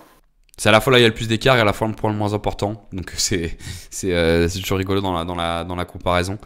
Mais on peut passer du coup sur le go-to-play. Alors l'idée c'est quoi? C'est de se dire, quand on parle du go-to-play, alors on est sur des profils de franchise players, sur des profils de joueurs qui ont la balle quand tout s'arrête et que il est nécessaire de trouver des solutions. Et donc souvent ça passe par une forme de go-to-play. On en avait déjà parlé avec De'Aaron Fox et avec Trae Young. Là l'idée c'est d'essayer de regarder un peu quels sont les go-to-play de ces deux joueurs et de les coter un peu. Tu veux commencer ou on commence sur Anthony Edwards comme tu préfères? Alors, comme ça, comme tu veux, hein, tu peux y aller avec allez, Anthony Edwards. sur vas-y, Anthony Edwards, je te suis. pour moi, son go-to-play, donc élément très important, hein, je trouve quand même, hein, sur des joueurs de ce profil-là, des premières options offensives. Pour moi, c'est le pull-up à mi-distance, en isolation. C'est vraiment sa valeur refuge, tu vois. Sa valeur refuge, Anthony Edwards, quand tout s'arrête, quand il y a de la difficulté, c'est d'aller tenter des pull-up à mi-distance. Qui est, soyons honnêtes, un go-to-play de merde. C'est un énorme go-to-play de merde. Non mais c'est vrai, tu vois, c'est vraiment un go-to-play de merde. On avait parlé lors du dernier versus du go-to-play de Trae Young, qui était le pick and roll, qui pour le coup est un go-to-play qui a énormément de valeur. Pour le coup. Donc voilà, il n'y a pas besoin d'y passer 10 ans, je pense, mais voilà, moi Anthony Edwards, je sais pas si t'as envoyé un autre de go-to-play pour lui, mais voilà, pour moi c'est celui-ci et c'est un très mauvais go-to-play. Alors, j'ai pas les stats sous les yeux, mais de tête, il y a celui-là aussi. Je suis tout à fait d'accord. Et il y a aussi le pull-up à 3 points, que ce soit en ISO ou en pick and roll. Mais en fait, le truc, c'est qu'il commence à tellement le prendre que c'est un peu sa deuxième marque de fabrique, quoi. Mais le souci, c'est que ça, c'est beaucoup de superstars, donc c'est pas vraiment un go-to-play, quoi. Je suis d'accord avec toi que le pull-up à mi-distance dans l'elbow, quoi, c'est un peu très Anthony Edwards, quoi. Mais je suis d'accord avec toi de remettre au centre cette idée-là du pull-up à 3 points, parce que je pense que son go-to-play restera toujours de l'isolation pull-up. Parce qu'il l'a en lui et que ça a toujours été la base de son jeu. Mais effectivement, l'enjeu, c'est de le transformer sur du mi-distance à du 3 points. Parce que tu vas garder à peu près la même variance, sauf que tu vas passer d'un panier qui vaut 2 points à un panier qui vaut 3 points, quoi. Et donc, dans la variance, elle aura plus de valeur, et ça deviendra viable, quoi. Et effectivement, il est en train d'essayer de le transformer. Prends en est 8 pull-ups pris à 3 points par match depuis le début de saison, je rappelle. C'est juste colossal, ça n'a aucun sens. Même Stephen Curry faisait pas autant, donc bon. Donovan Mitchell, c'est quoi pour toi? Donovan Mitchell, pour moi, j'hésite un peu entre deux, enfin même trois, on va dire.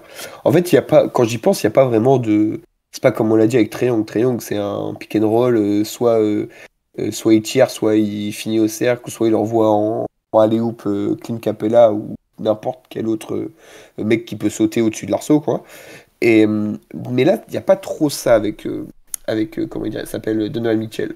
Moi, le premier truc auquel je pense, quand je pense à Donovan Mitchell, c'est le pick and roll qui finit au drive, et soit il finit, soit il kick out. Parce que c'est vrai qu'il le fait très très très souvent, ça. Alors, je sais pas si on peut considérer ça comme un go-to-play, mais c'est quand même un mouvement très très intéressant que beaucoup de gens font. Mais je trouve que Donovan Mitchell le maîtrise particulièrement. Donc il y a ça.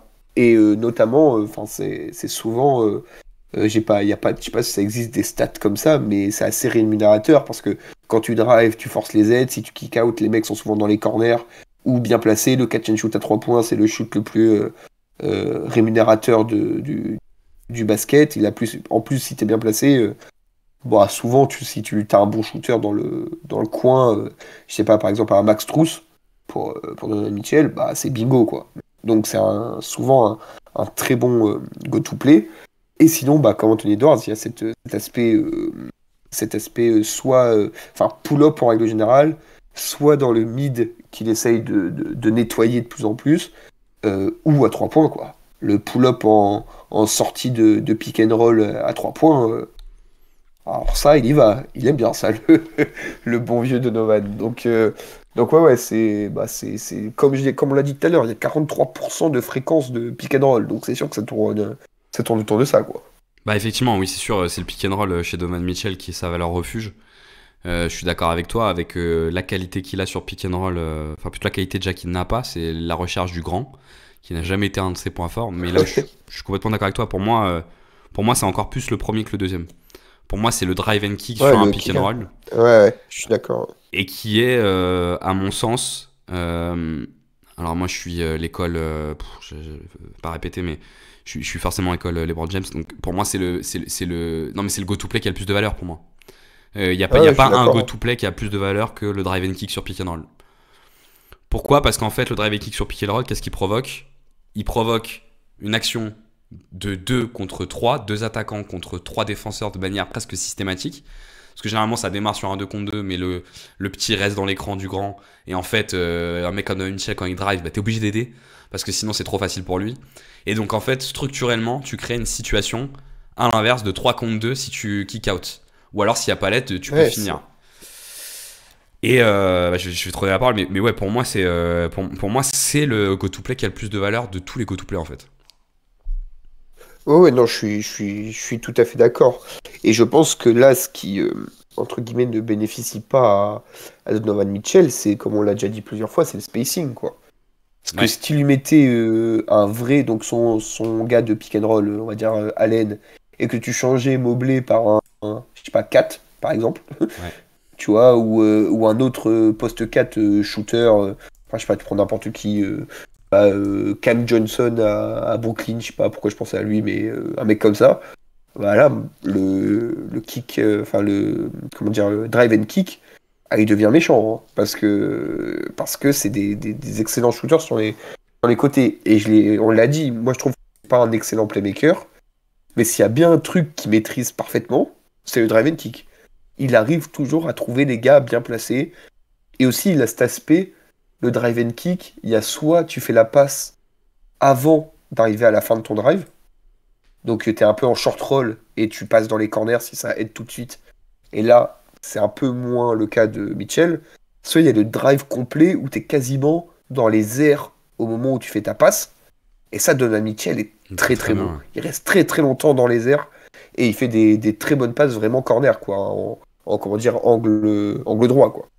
Et donc voilà, pour moi, c'est ça son go-to-play.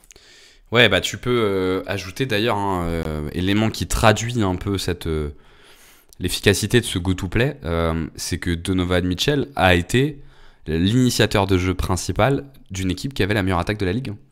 Parce que sa dernière saison à Utah, la 2021-2022, la première équipe à l'offensive rating de toute la ligue, c'était Utah, avec une équipe qui n'était pas une équipe non plus avec un talent extraordinaire, tu vois. En gros, le 5, c'était Mike Conley, enfin je dis de mémoire, mais ça devait être Mike Conley, Donovan Mitchell, ça devait être Bojan Bogdanovic. Le 4 devait bouger, je pense que c'était Rudy Gay souvent et Rudy Gobert. Donc c'était vraiment un 5 qui était fait pour faire du drive and kick, et notamment du pick and roll drive and kick. Et ça a conduit quand même, alors c'était pas le seul qui était responsable de ça, mais ça a conduit quand même à la meilleure attaque de la ligue, quoi. Donc effectivement, Donovan Mitchell, ce qui n'est pas le cas d'Anthony Edwards, est capable de driver la meilleure attaque de la ligue. Il l'a déjà fait. Donc dans le prolongement sur ce que tu dis avec la question du spacing, quoi. Tu le mets avec un bon spacing, faut voir un peu ce que ça peut donner. Donovan Mitchell, ça peut être assez dingo, quoi. Tu vois d'autres choses à dire sur ces éléments de go-to-play ? Non, juste dire que ce sont pas les deux joueurs qui ont le go-to-play le plus comment dire, identifiable simplement, quoi. Donc voilà, ça se trouve, vous avez d'autres idées, donc n'hésitez pas à nous le dire, parce que c'est pas les profils les plus, comment dire, simples sur ce point-là. Dernier élément, qui est un élément important sur des franchise players, sur des premiers initiateurs, sur des finisseurs, c'est le clutch, la capacité qu'ils ont à finir les fins de match. Il faut plus l'entendre comme ça. C'est-à-dire dans quelle mesure tu arrives dans une fin de match, tu as envie de donner la balle à l'un ou à l'autre. Est-ce que tu veux que je commence là-dessus ou est-ce que tu veux commencer comme tu veux? Non, vas-y, je te laisse. Bon, là, pour moi, c'est dans ces moments-là que le go-to-play a beaucoup de valeur, en fait. C'est quand tu arrives dans ces moments-là parce que la partie système s'éteint un petit peu et donc tu reviens vers les tendances naturelles de jeu.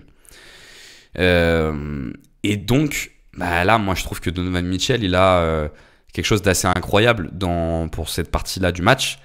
C'est structurellement ce qu'il aime faire. Où il y a peu de variance en fait sur ce qu'il aime faire. Si tu drive and kick, donc c'est de la finition au cercle s'il n'y a pas d'aide, ou de la sortie à 3 points pour des shooters s'il y a l'aide. Alors, il lui manque vraiment, moi je trouve, la relation avec le grand sur le pick and roll pour être vraiment un joueur létal. Mais là-dessus, moi je le trouve assez incroyable. Anthony Edwards de son côté est quand même un joueur qui, après 4 ans NBA, ça fait longtemps qu'on n'a pas eu un joueur qui, après 4 ans NBA, a autant, tu vois, de highlights ou de matchs dont on sait qu'il a pris à son compte, notamment en playoff. Alors oui, il a une forme de jeu pour les fins de match, et c'est pour ça que moi je vais largement prendre Donovan Mitchell, mais il a une forme de jeu pour les fins de match qui n'est pas adéquat. Mais enfin, force est de constater, à l'instar d'un Kobe Bryant, tu vois, par exemple, même s'il y avait beaucoup de déchets, que dans le volume, il y a aussi beaucoup de réussite, quoi, tu vois. Et beaucoup de moments assez forts. Donc je sais pas comment toi tu vois le sujet. Non, je suis assez.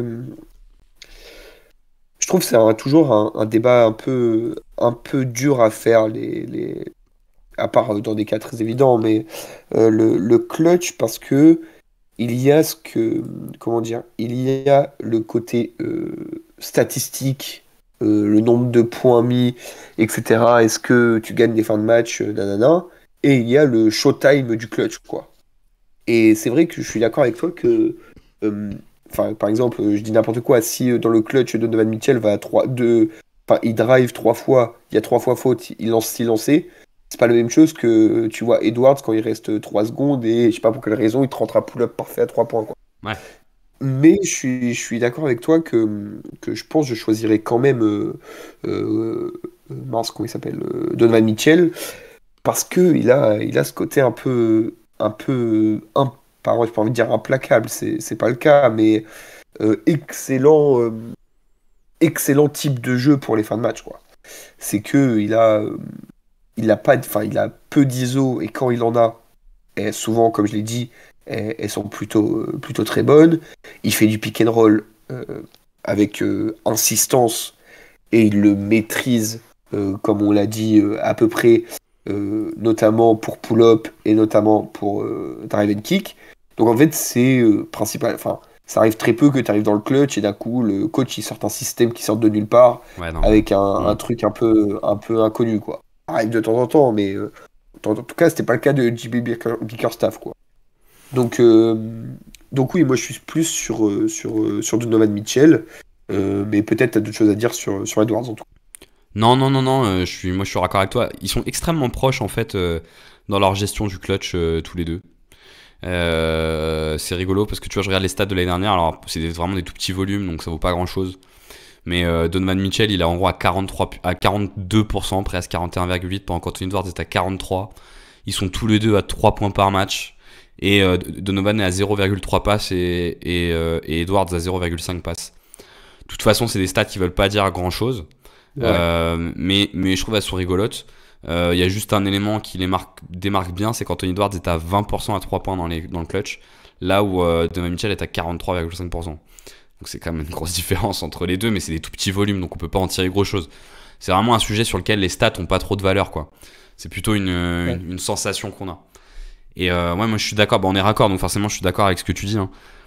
Je trouve juste que, tu vois, ce qui est cool avec les deux, c'est que là c'est de l'imperceptible, mais je trouve qu'ils ont vraiment ce truc-là pour les moments chauds, notamment de playoff, où ils font vraiment partie des joueurs où tu te dis, allez, si ça doit être mon go-to guy pour des moments chauds de playoff, ça me va, il n'y a pas de problème, tu vois. Et je sais pas pourquoi, alors que tout porterait à ce que je choisisse plutôt Donovan Mitchell dans ce moment-là, encore plus Anthony Edwards. Mais bon, je pense que c'est beaucoup une question de charisme, et ça n'a pas beaucoup de valeur le charisme, tu vois, mais c'est encore plus Anthony Edwards. Ah ouais, non, mais je comprends tout à fait comment dire, l'idée comment dire, du mythe du mec, enfin, le mythe du sauveur, un peu, quoi. Ouais. C'est un peu ça, Anthony Edwards.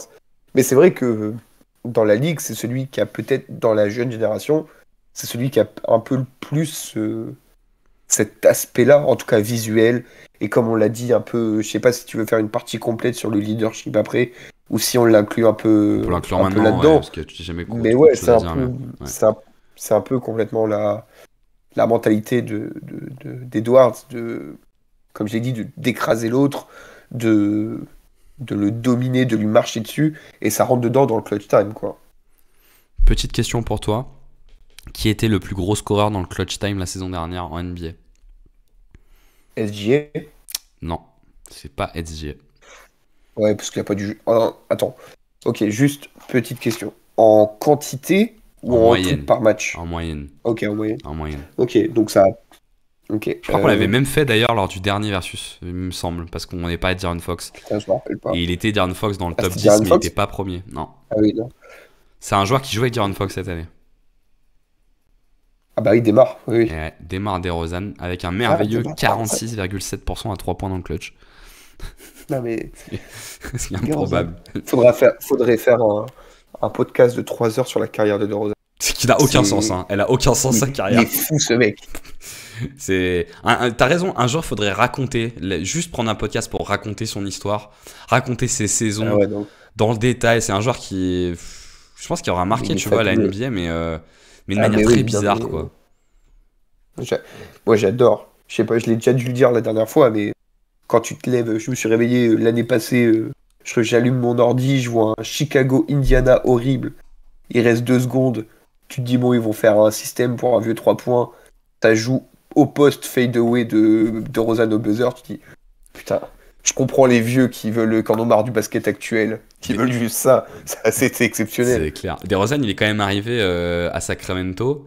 Dès le premier match, c'est lui qui a pris la main dans le clutch. Hein. Les premiers matchs de Sacramento, le Money Time, c'est pas De'Aaron Fox qui le joue, c'est DeMar DeRozan. Ce qui je trouve étonnant, je sais pas, je trouve ça très bizarre. Le mec, De'Aaron Fox a fait ses preuves là-dedans, c'est le leader de l'équipe. Le mec, il arrive premier joueur et en fait, il doit être tellement fort à l'entraînement, il doit tellement donner la sensation à tout le monde qu'il est au-dessus, qu'on lui donne les ballons en fin de match, quoi. Parce que techniquement, il est juste extraordinaire. Bref. On se fait le bilan, Ben. Yes. Le clutch, ouais, peut-être qu'on le met de côté, le leadership. Pas grand-chose à en dire, c'est toujours difficile de le savoir. Ouais, enfin, on n'est pas dans les vestiaires. Enfin, en tout cas... Il n'y a pas Joel Embiid entre les deux, quoi, tu vois. Oui. Et c'est que visuellement, en tout cas, Edwards, il a l'air très leader pour son âge, ce qui est quand même assez rare. Ouais, c'est vrai. Enfin, ça arrive pas souvent que comment dire, il y a des mecs de 22 ans qui prennent autant la parole, qui même en conférence de presse disent les bonnes choses pour soutenir les bons coéquipiers, etc. Donc je pense que ça doit être un coéquipier dur à vivre quand même, parce que ça n'a pas l'air d'être le mec le plus mature du monde, mais je pense que tu es content de l'avoir quand même en coéquipier, entre guillemets, en leader d'équipe. Thomas Mitchell, c'est dur à savoir, c'est dur d'en dire des mots. Mais ouais, c'est neutre. Ça a l'air neutre en tout cas. Ouais, alors il y a quelques saisons où c'était bas. Hein. Les saisons avec Rudy Gobert, on voyait clairement qu'il y avait un problème.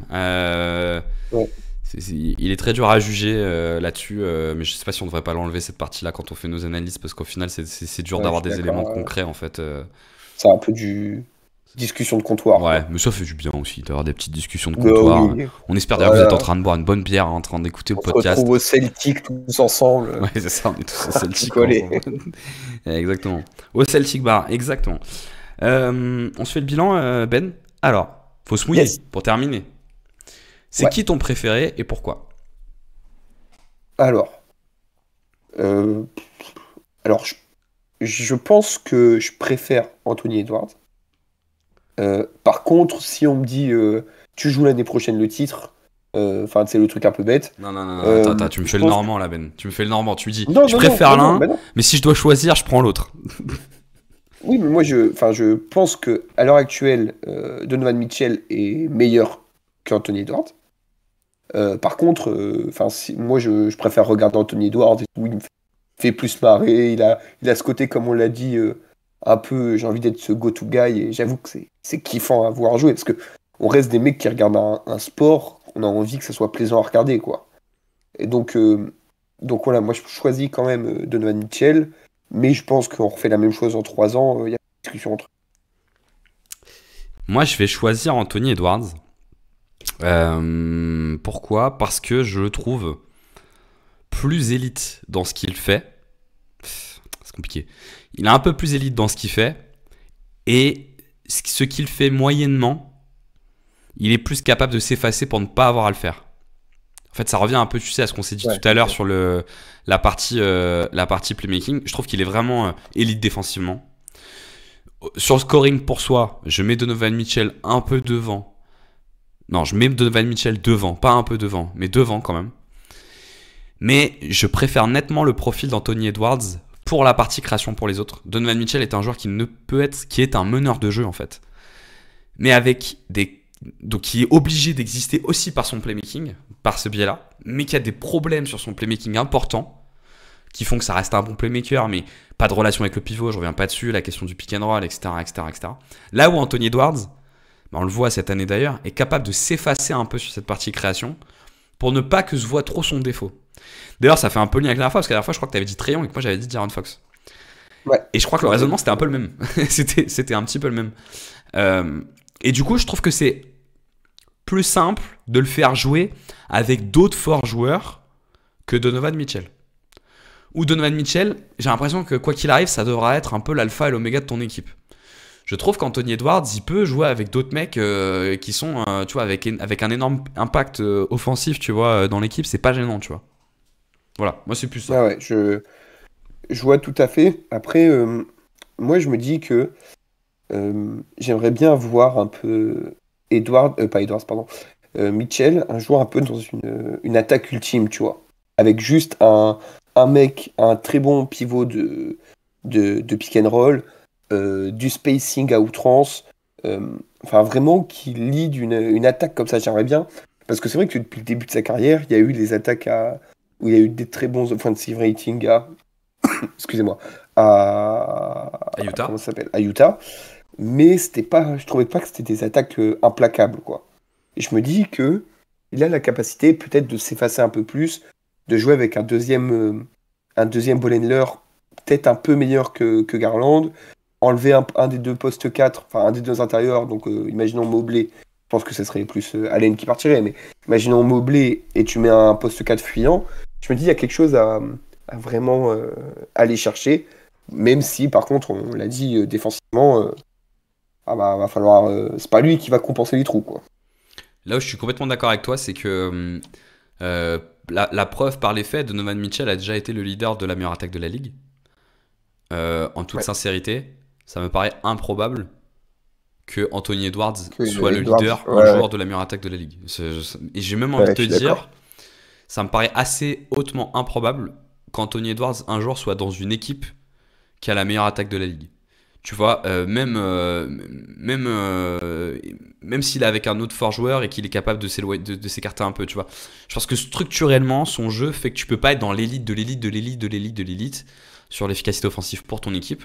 Là où Donovan Mitchell, preuve en est une fois de plus, il y a un monde où oui, vu que ça a déjà arrivé. Donc c'est bien la preuve que ça peut arriver. Donc effectivement là-dessus je te rejoins. Par contre effectivement ce que Edwards gardera toujours c'est sa défense. Enfin toujours peut-être pas d'ailleurs, hein. Mais ce qu'a par l'épreuve des faits Anthony Edwards c'est sa défense. Et à l'inverse, Donovan Mitchell n'a jamais fait partie de la meilleure défense de la ligue.